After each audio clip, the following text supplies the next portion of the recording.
Hi everyone, welcome to Foresight's Intelligent Cooperation Group. I'm super delighted here today to launch this year's seminars with a Noam Hardy Prize ceremony. So this is the Noam Hardy Prize ceremony, not for the 2025 prize, but 2024 prize. It's a prize that is now in its third year, but last year was in its second year. And we even have a few of the instigators of the prize with us today, including Mark Miller, Dean Tribble, and a few others, including Ellen over here. So we have a really great crowd, and definitely the people that were pretty instrumental in getting this prize off the board. The prize is there to award and honor work on usable security and to encourage more people to work on this issue, to think about this issue. And it's specifically focused on making possibly already secure systems secure by making them usable.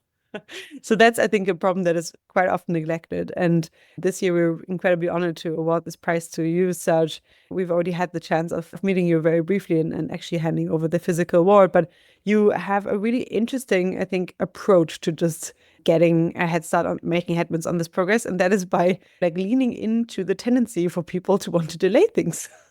But then nevertheless using commitment devices to actually get them to upgrade their security. You can talk much better about this than I could possibly do, but I just want to congratulate you on behalf of everyone at Foresight on winning the prize. It was a pretty fierce selection this year, and thank you so much for joining today. We're really delighted to hear what you have to share. Thank you. It's great to be here, and it's an honor to receive the award. Well, I guess I'll just jump right in. So this was specifically about one piece of work where we were looking at commitment devices to improve security decision making. And I'm going to get into what all of that means in a bit. But really, this talk is about the broader background of how we came to that and some of the earlier research that we did that led in this direction, which provides a foundation. Since I guess part of the award was on a theory of mind, I wanted to include a bunch of background materials about how we went in these different directions. Stepping back in the beginning, most security mitigations were never really designed with users in mind.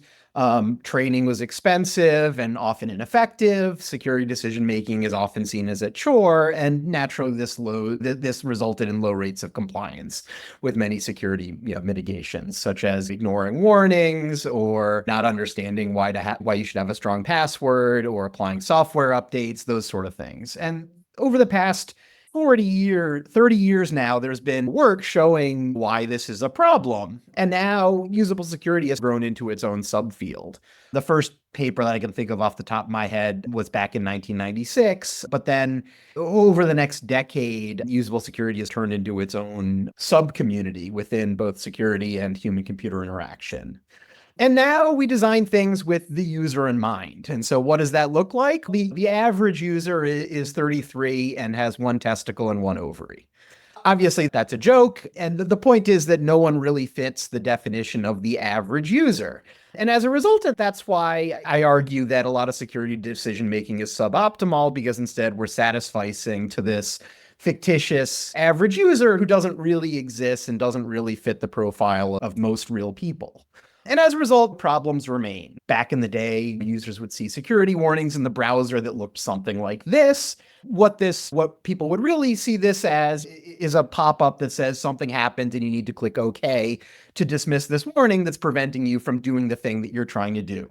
There's a bunch of jargon on it, which isn't going to help people make a better decision. They can click another button to read more jargon, which still isn't really going to help them. But the obvious thing is to just slap the OK button and proceed with what they're doing. Things have improved. Now there's been a concerted effort to improve these types of warnings, to better explain threat models and to make it harder to do the bad thing. So here, this is from Firefox. The obvious option is get me out of here. It requires several additional steps to override the warning and visit the site anyway. So friction has been added. And so that's an improvement.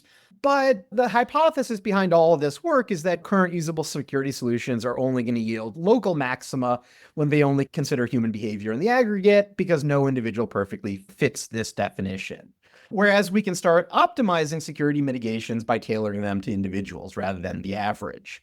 This has been done in marketing for half a century now. Ad targeting was done by geography, by demographics, by prior behaviors, even psychographic targeting. That was actually one thing that sort of inspired this whole research agenda about a decade ago. I was reading an article about how political campaigns were using psychographic tests to target people with different types of ads based on their personality traits. And that sort of is what inspired me to look at this, for doing this for good, instead of manipulating people in other ways. And so, there's a reason why most people here don't see commercials on TV for children's breakfast cereal unless you happen to have children who watch child-targeted shows. It's because those ads are highly targeted. And this occurs throughout different aspects of life, and framing is another aspect of it that's important.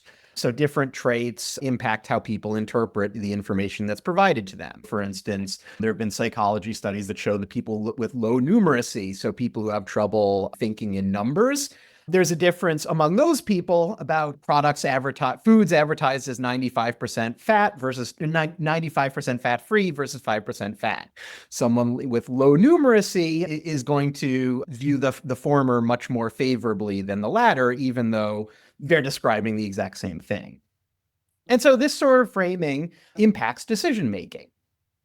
And so we decided to look at this in terms of security mitigations and how they could be targeted based on different individual differences. So here's an example. This is another Firefox browser warning, which explains that there's a security threat and gives some options. But this could be tailored. For instance, people who test high on need for cognition, which is a trait that basically quantifies inquisitiveness. And so maybe for those people, explaining the threat model, maybe that's all you need to do is explain the threat model in terms that people would understand. Those people might actually, react more favorably.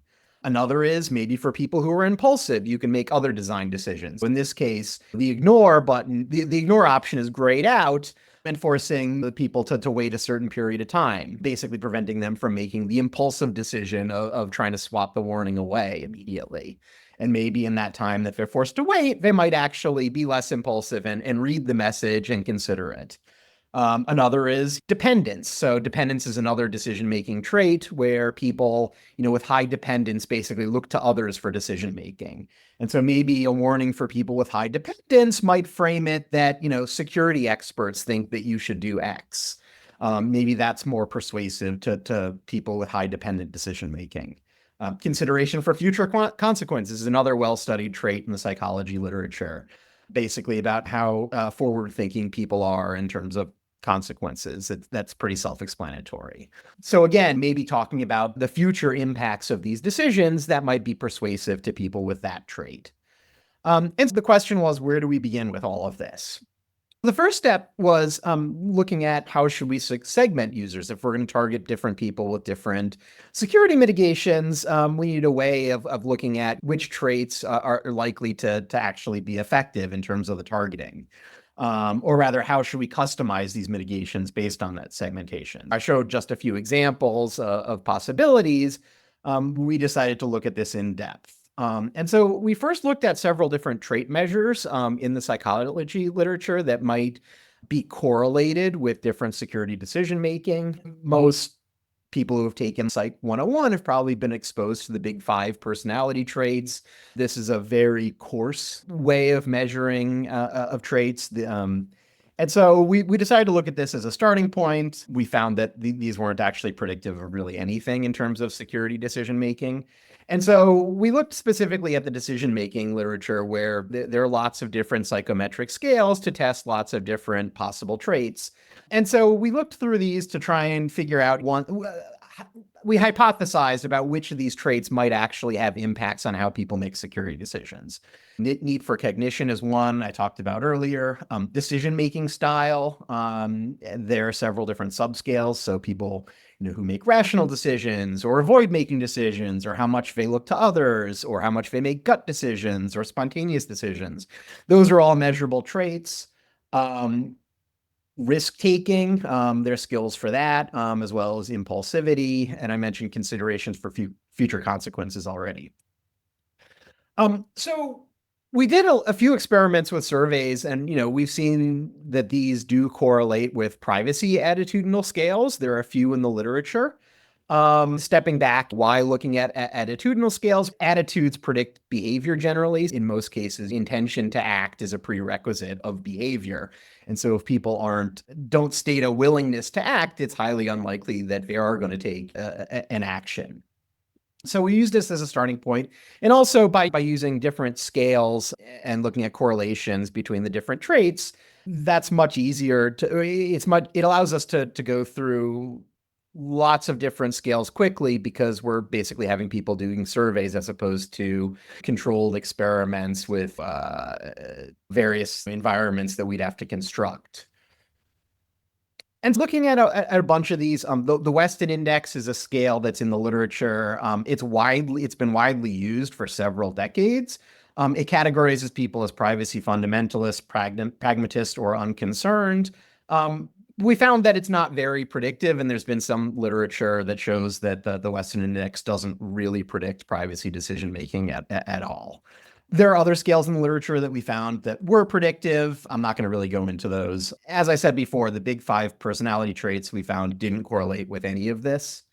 So what about security attitudes? At the point that we started doing this about 10 years ago, no standard metrics really existed for security attitudes. And again, we want to look at security attitudes because that's a prerequisite to action. And by testing people's attitudes or trying to see how we can influence attitudes, that's likely to lead to behavior change. And so we decided to construct such a security attitudinal scale because none actually existed.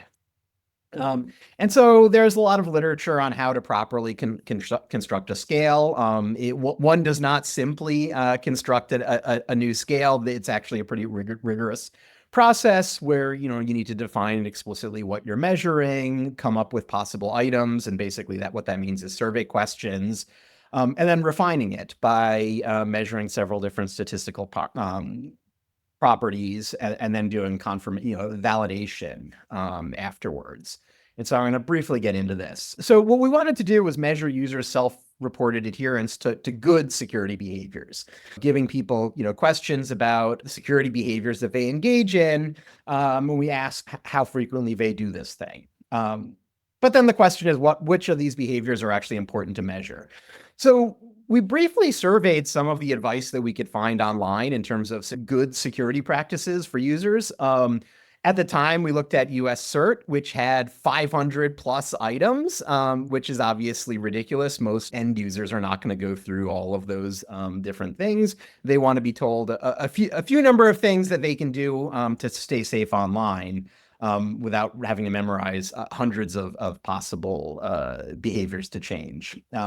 Several large enterprises with large ISPs also had recommendations. So like Verizon had 4 items. And so we gathered all of the advice we could find online, grouped it together, and basically reasoned about what advice is actually important. And we ended up coming up with a list of about 30 different good security behaviors that we thought were applicable to a wide variety of different end users. We also wanted to word these in terms of intended behaviors rather than preferences. So there's a difference between asking people whether they recognize something as good versus whether they actually intend to do it. And then using these 30 good security behaviors, we basically had people respond with a 5-point Likert scale from strongly agree to strongly disagree. And then we use that later to correlate. Once we develop the scale, we can then use the security attitudinal measures to correlate with the different personality traits to see which traits actually influence the behavioral intentions. So some examples, items that we added, such as I apply software updates as soon as my computer prompts me. So that was people answered on the scale of strongly agree to strongly disagree, whether they frequently back up their computer, whether they ignore security warnings. And basically, we looked at whether or not each of these items yielded high variance. If there's low variance, basically, it's a poor measure for segmentation because everyone's saying the same thing. A desirable property is, high variance so that you can actually segment different groups of people. And part of that then is looking for floor and ceiling effects. If everyone, responds 5 on the scale, that for one particular item, that means that it's universally seen as a good thing and thus not a good measure for segmentation. And so basically we reworded the different items and iteratively retested to check these properties. We were doing this at the time on Mechanical Turk, and so it was easy to go through hundreds of, or even thousands of participants with each iteration. And each time we had different psychometric scales to look at how they might correlate. One that we used repeatedly is the social desirability. So are people answering because they actually believe the thing, or are they answering because they think we want them to say that particular thing? And we found that most of the time that didn't actually have an effect. And for the one item where it did, it was a very small percent of variance explained. And so we concluded that social desirability didn't really seem to have a confounding effect with the scale. I'm going to skip over some of this. We removed a bunch of items based on inapplicability or people finding them ambiguous or them overlapping with privacy and not really asking about security.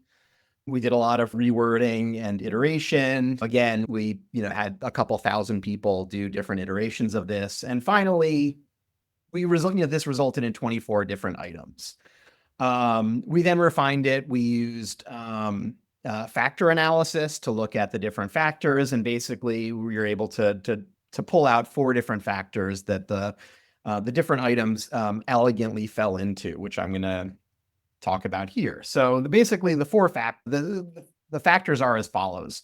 There's device securement. So basically steps that people take to keep their devices, secure, such as having a lock screen when they step away or locking their mobile device.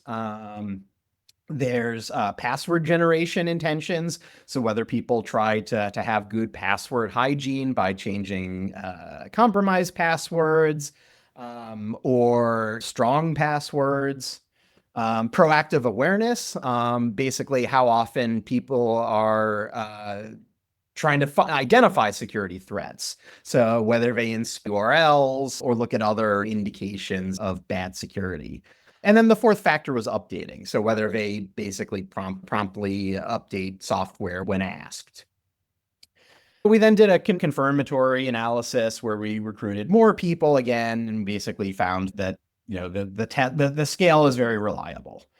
So using this, we looked at different psychometric traits to see which might be predictive of good security intentions.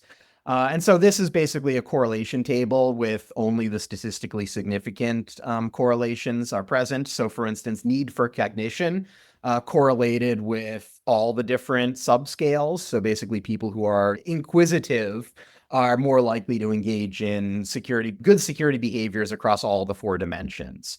That's in contrast to people with avoidant decision-making. People who test high on putting off decisions are likely to have poorer security intentions across all 4 of these subscales.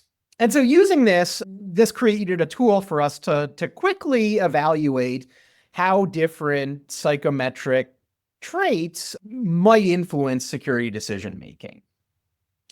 And so in a follow-up study that we did, we wanted to see whether this actually predicts behavior. And so we had a couple different hypotheses. So one is regarding the awareness subscale. The hypothesis is that users who use the URL bar to identify potential phishing websites will test higher on the awareness subscale than users who don't.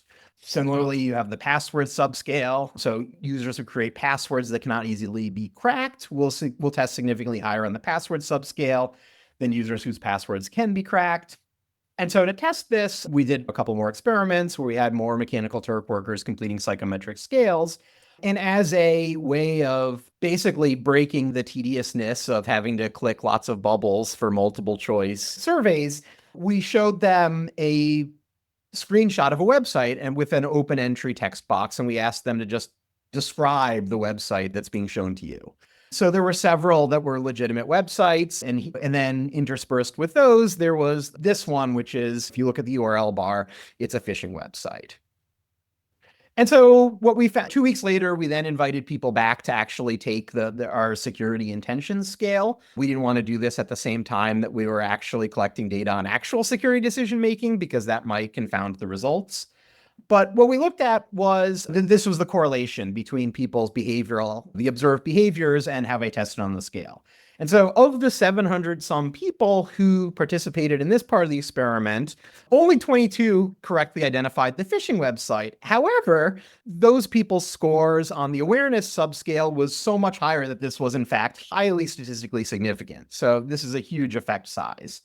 And it shows that the scale is actually predictive of this behavior. So passwords, we told people in this study that between the first and the first part and then the follow-up 2 weeks later where they completed the scale, they needed to set a password so that they could come back.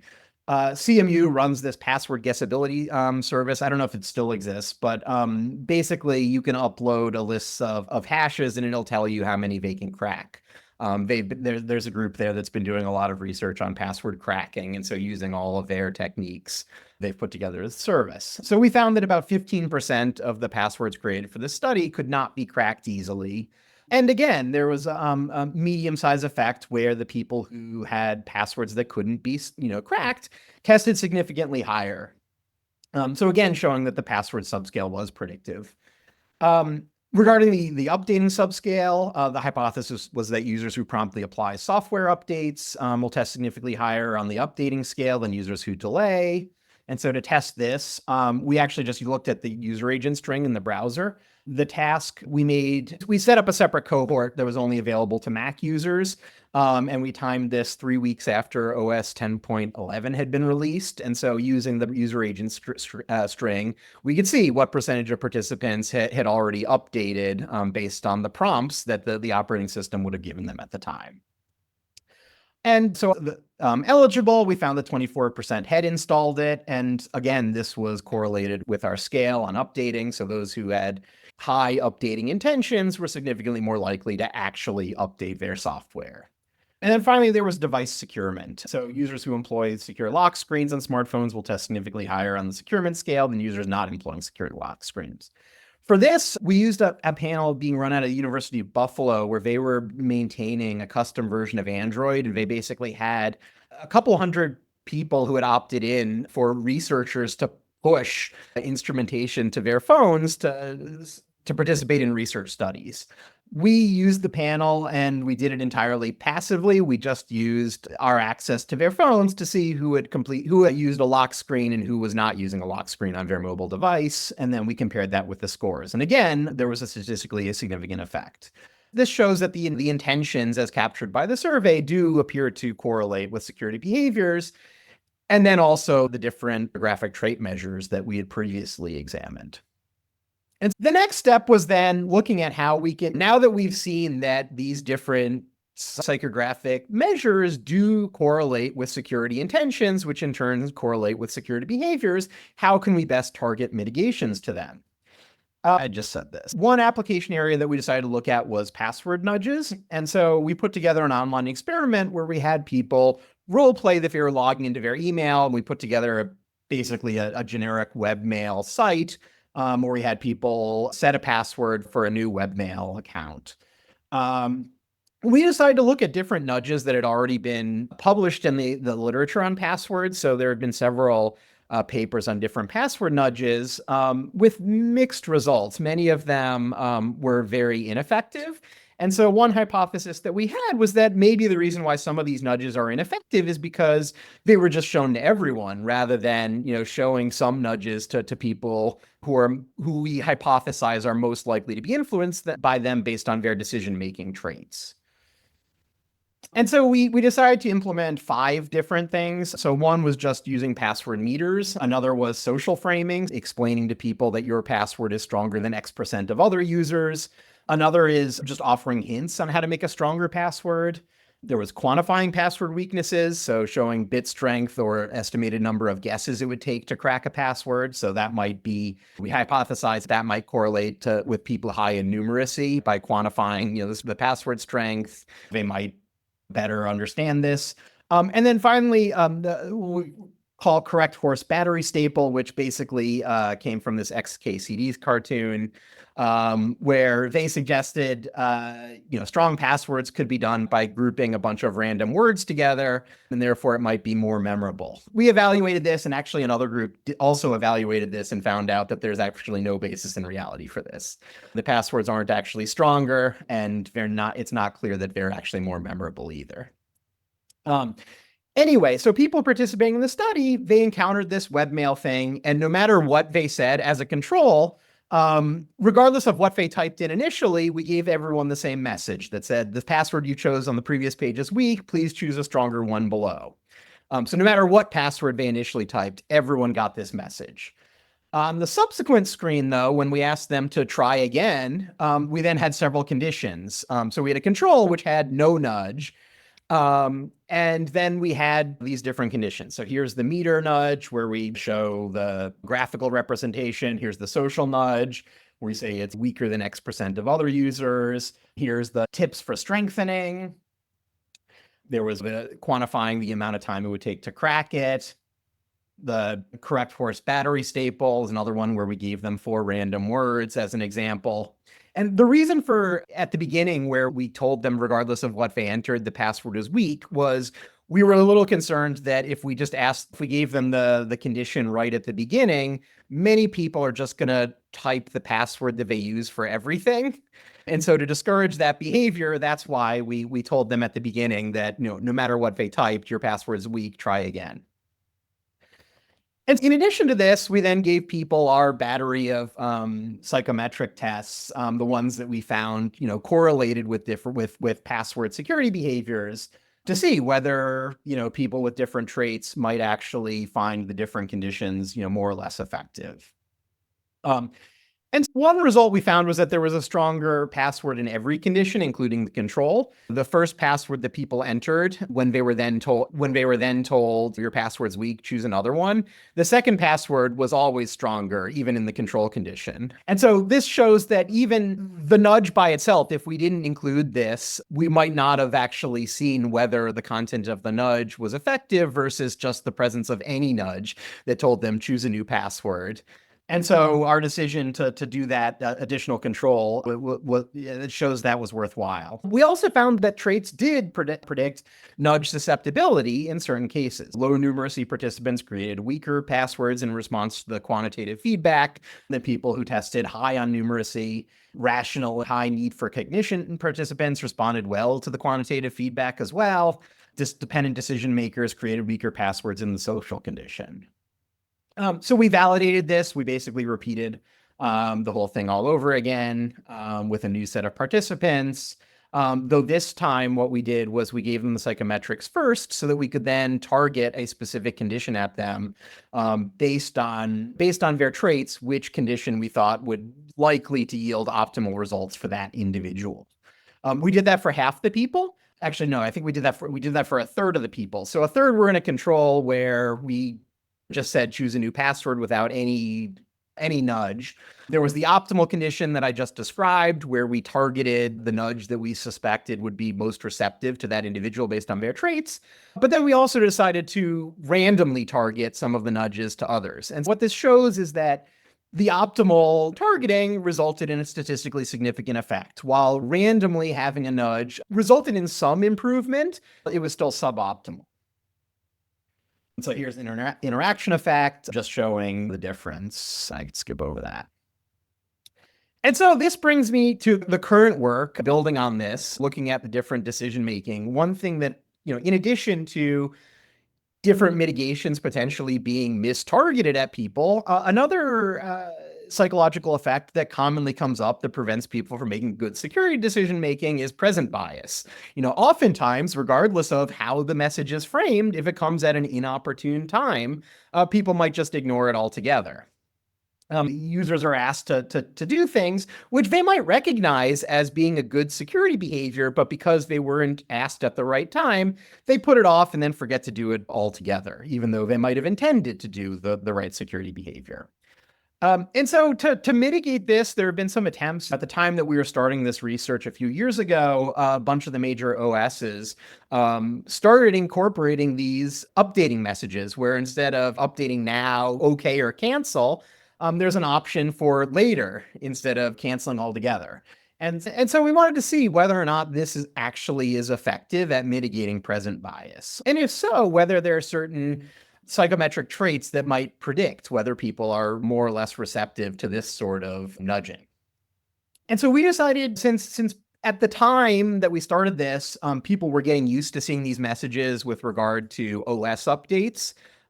We didn't want to test that. And so instead we decided to test password change behavior because that was probably less, at the time, that was less fresh. Now, a lot of the modern web browsers, since we started this, are now doing this. When you enter a password, when you have a password saved in the built-in password manager, they often check them against data breach lists and then warn users about whether or not your password has shown up in data breaches and then prompting them to change it. And so we decided to add the delay option to this to see whether that would actually result in people actually changing their passwords more than when the option is to either change the password now or basically dismissing the message. And again, looking at the psychology literature, we decided that commitment devices might actually be a good way.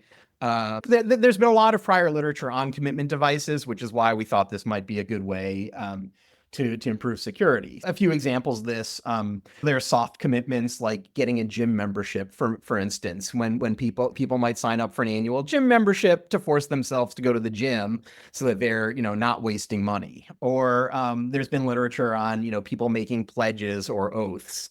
There's been, some mixed results on that. So this has actually been a bit at the center of some of the crisis in the decision-making area, as well as actually some fraud. There was a few studies on honesty pledges, whether asking someone to actually sign an honesty pledge results in more honest behavior.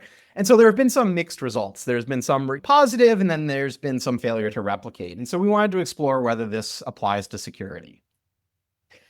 And so we came up with a couple different hypotheses to test. So one is that allow individuals to delay changing a compromised password will reduce their objection to changing their password. The second hypothesis was that participants who, when given the option, choose to delay changing a compromised password will be more willing to change their password when given the option later. So when the later option is present, people who are given that option are likely to actually result in changing the password at some point in the future. Another variant of that is when given the option to delay, they'll be more likely to change the password when explicitly reminded that they were previously asked and said that they would do this later. Another hypothesis was that reminders might be more attractive. That's more effective in reducing participants' objections compared to commitments. So just being reminded, maybe that's more effective than telling people that you previously said you were going to do this. Why haven't you done it? And then the alternative hypothesis is the opposite of that, that maybe the commitments will be more effective. And so we decided to test all these by doing another study online where we recruited participants to role play. Again, we told them, imagine that they've logged into an email account and they receive a message saying that the password was found in a data breach and that they need to change their password. And then we gave them several different options. So we did 3 different experiments. The first round, we had 4 conditions in the control. The options were just change my password now or don't ask again. So they can either change the password or dismiss the message. The delay condition added a third option. Basically, all of these, the subsequent 3 conditions added a third option to those 2 in the control. In the delay condition, it basically said change my password tomorrow. In the remind condition, it said, remind me to change the password tomorrow. And then the promise condition, I promise to change my password tomorrow. We did 2 follow-up experiments where we changed these slightly. I'm going to get into that in a little bit. But what we found was that in terms of their intentions to change, so again, they were role-playing, this is all self-reported, we asked how likely they are to change the password, whether they will change the password, which option they would click based on the message seen. And what we found is that there's basically an even split in the control condition. When the option is now or not at all, or 55% said that they'd do it now, 45% said that they wouldn't do it at all. What was interesting, though, was that when we added the other options to procrastinate, that didn't eat into the percentage of participants who are willing to do it now. So one hypothesis might have been that by offering the options to do it later, some people who otherwise might have done it now are now enticed to put it off. And we found that actually didn't occur. And we observed that didn't occur across any of the three experiments where we replicated this either. And instead, what was happening was that many fewer people said that they would, instead of not doing it at all, instead, that group, which was 45% in the control condition, 2/3 of those then switched to saying that they would do it at some point in the future, as opposed to dismissing the suggestion entirely. And this difference was statistically significant. And so the conclusion is that adding an option to delay reduces outright refusal. Of course, this is self-reported. We're showing them a screenshot and asking them what button would they click. Does this actually match with what they would actually do in the real world? So to get closer to that, we modified the experiment a little bit. In experiment 2, we slightly reworded the control. The options were change my password now or don't change. And then the three other options stayed the same as the experiment 1 before. However, we added an additional change in that we had them complete a bunch of psychometric scales for 2 reasons. One, so we can look at correlations with the intended behavior, with their behavioral intentions to see whether or not these different traits are predictive, but also as a subterfuge task to distract them from the main task of the webmail activity. So that they spent a few minutes completing these scales, and then afterwards we showed them a new screen back at the fake webmail and said, imagine a day has passed, and we basically showed them the same message as that they initially saw, saying that that your password was compromised. Do you want to change it now? And then the same 4 conditions. And so what we found was that we replicated the first finding, is that in the initial choices, we found that by and large, having the option to delay didn't reduce the number of people willing to do it now. Yeah, there are a few, if you look at the graph, it went from 60% in the control to say 55 in the promise condition and 52 in the remind condition, but this wasn't statistically significant. This, though, shows the second choice. Basically, for the second time, when we tell them that that day has passed, were they are they likely to change the password at this point in time? And we didn't, in fact, find that many more people were willing to change the password after they had been, reminded that they previously saw a message and said that they would do this in the future. And now we had found the same thing with the promise condition, is that the promises and reminders do indeed impact a self-reported willingness to change the passwords at a future point in time. And then that brings me to experiment 3. We removed the delay condition and just focused on the promise and remind. Again, with a new 1,000 plus more participants, we replicated the first finding again, and also showed that again when a day had actually passed. So that was another variation with this third experiment where we actually did wait 24 hours later and then messaged them again, had them go back to the website, showed them the same messages, reminded them of whether they either made a promise or just reminded them, or in the case of the control, we just showed the same message again. We found that the promises and the reminders were statistically significant in participants' stated willingness to change the password a day later. And so the conclusion of all this is that commitment devices do appear effective at increasing willingness to take action. This doesn't come at the expense of taking action immediately, and then the difference between reminders and promises is still unclear. We saw statistically significant effects in the second experiment, but didn't in the third. And if there is an effect size, it's probably pretty small.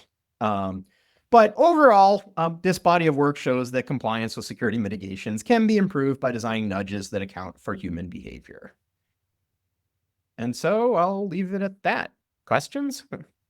Wonderful. Thank you so much. That was a lot that you walked us through. I was not aware of the depth of those experiences, breadth and depth really of those experiences. And it's cool that you really dug deep on one of the social literature, nudging, etc., and then rigorously applied it to security preferences. It's really nice. So congratulations. Thanks a lot. That was very informative. I will leave a second for people to ask questions. I know that we already have a few here in the chat. So maybe if you want to unmute yourselves, Alan, for example, Dan, Chip, if you have questions that you want to ask, feel free to unmute yourselves. Otherwise, I can also read out your question, but it's always nicer if we hear it in your own voice. Yeah, this is Alan Karp. This is very interesting to me. I'm developing a password manager and a lot of usability issues. One thing I'm doing, and I'm wondering if it's useful, is I use multi-modes for the password strength.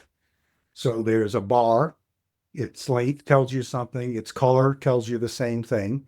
And I also have a tooltip that tells you the estimated crack time. Is that effective without being able to partition my users? I think it's unknown. I think some of those techniques work on some users. I think it's an open question, putting them all together, whether or not that's going to reach a wider swath of users than trying to target it at individuals. At the same time, one hypothesis might be that by having all of these techniques, that might, overwhelm people and they ignore it all. That's why the crack time is a tooltip. So you don't see it unless you want to. That was part of the design. But yeah, I suspect that it'll be effective on some people, but I think one thing I've learned from doing this is that it's usually hard to predict some of these effects because there are a lot of weird confounding factors and interactions that you might not think about. Yeah, I think that sounds like a good idea, but ultimately I think it's something that you probably need to evaluate, right? By collecting some data to see whether it results in people actually creating stronger passwords or not. And you did. And also the commitments you were making, they were telling you the promise. Yeah. Right? So that's a public commitment. And those are, I believe, known to have more effect than private commitments. Okay. And then the other question I have was false positive training people to click through. My strategy is for those things that will happen, I have separate messages that will show up to try to get them to pay attention. But have you looked at that possibility? Wait, what do you mean exactly? So I have a phishing warning.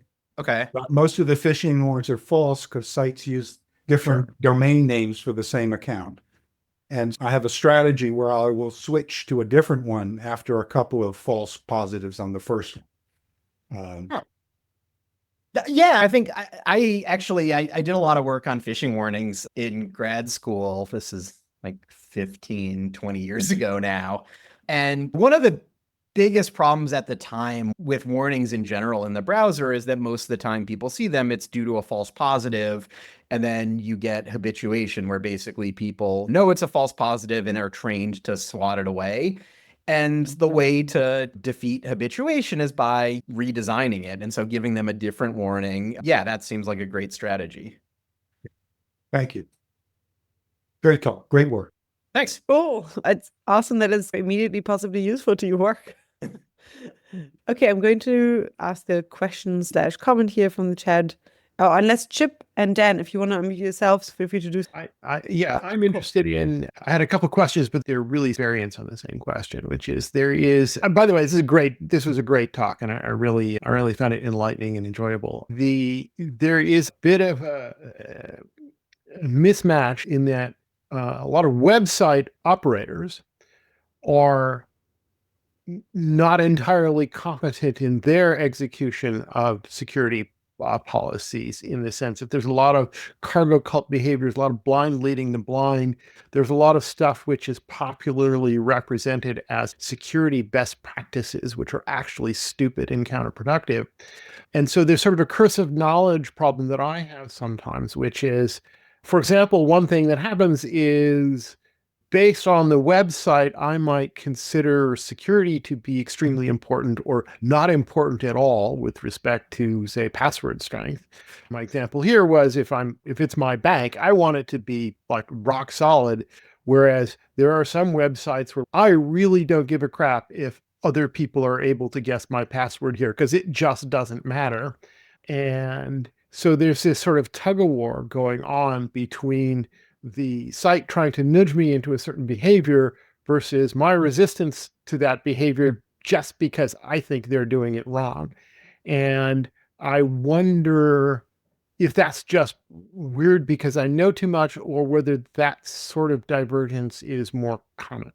No, I think you're right. No, it's funny about best practices. Usually when someone says that the phrase best practices, in my head I hear that as things we do that there's no empirical basis for. But yeah, one of the problems related to passwords that annoys me to no end is when sites have password requirements that cap the strength of the password. Like you can't have a password over 8 characters. We don't want it to be too strong. Yeah, the one that makes me crazy is they make you change your password every month. Yeah, we know that's actually now there's a lot of empirical data on that results in trivial changes to the passwords. Instead, we should be encouraging people to use a password manager to then randomly generate a password and not force them to reset it unless there's an evidence of a breach. But yeah, no, I think you're right. And I think, though, that one pitfall is a lot of users will say that, oh, I'm going to ignore this advice because I don't care about this account. It's for, some website that doesn't bother me if this got hacked. But they don't then think about the fact that they also use that password in many other places. And that's a very common attack vector right now. And that's why you have password managers warning about this stuff, that the password was seen in a breach. You might be being warned on a site you don't care about, but that password might also be in use elsewhere on sites that you do and aren't really thinking about, which is why I think now the best practice should be nudging people to use a password manager to create random passwords for every site. Yeah. Password manager takes the hassle out of it. You can imagine a password manager for which you had this is my I literally don't care password. And if I have to use it, I have to say I literally don't care. But on the other hand, if I'm using a password manager in the first place, I don't even have to make that distinction. It'll just store the right password. Yep. Yeah. Awesome. Next one up, we have Dan. Do you want to ask your question yourself? Okay, sure. Awesome. Yeah, this is probably just out of the scope, but I was just curious if you had any tips on how to get these psychographic indicators from the users, because it's great if we know that it works once you know them, but how can we get them without repelling more users than we save or something? Yeah, no, a takeaway from this talk isn't that every time users use some new software, they should be bombarded with a battery of psychometric tests. But I think one takeaway is that a lot of observable behaviors could be used to profile them over time to then predict whether or not they're likely to have one trait or another. And there's also literature on that. For instance, there was a paper several years back basically using Facebook likes to predict personality traits and decision-making style.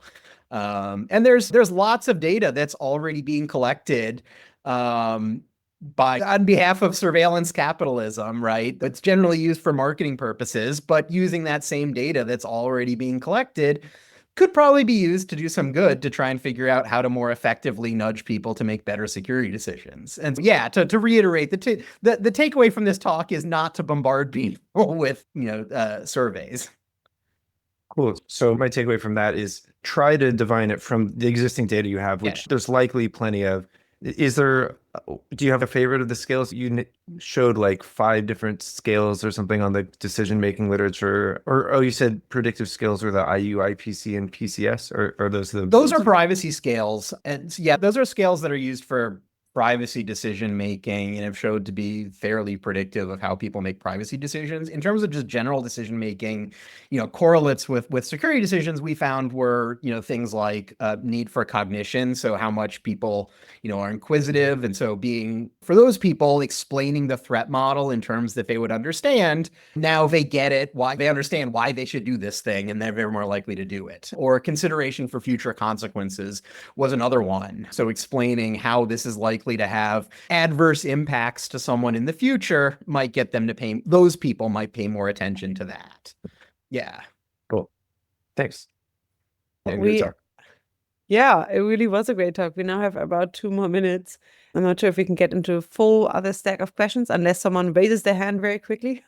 But maybe I'll just wrap it up by asking a question that usually is of big interest for many people watching this video, which is A, what's ahead for you now in the next year or so research-wise? Like, what are you going to work on? And then B, if people are excited about your work, which I think you can see that they are, what are ways in which this group can help you with your research, with your work, with collaborations, et cetera, et cetera? That's a good question. To answer the second question first, one of the reasons why we've been doing a lot of this stuff with online environments and intentions, capturing intentions by showing people mock-ups of different websites, is because it's really hard to do these sort of things in production environments. One, people who control those production environments generally don't like you experimenting with them.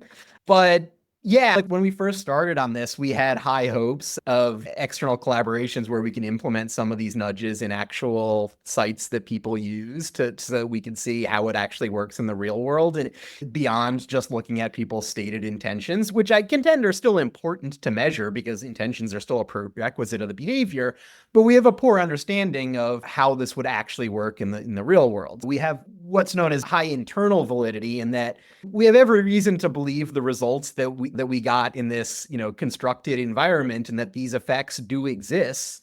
But we don't really know anything about those effects in the real world when there are confounding factors such as people actually logging into real websites with their real credentials and that sort of thing. And yeah, I'm always looking for collaborations with people in industry who are actually interested in trying to test these things on real users. Any opportunities to do that would be great. In terms of what's next, this was like the last paper on the commitment device was the last step in this research agenda that we've been working on for about 10 years now.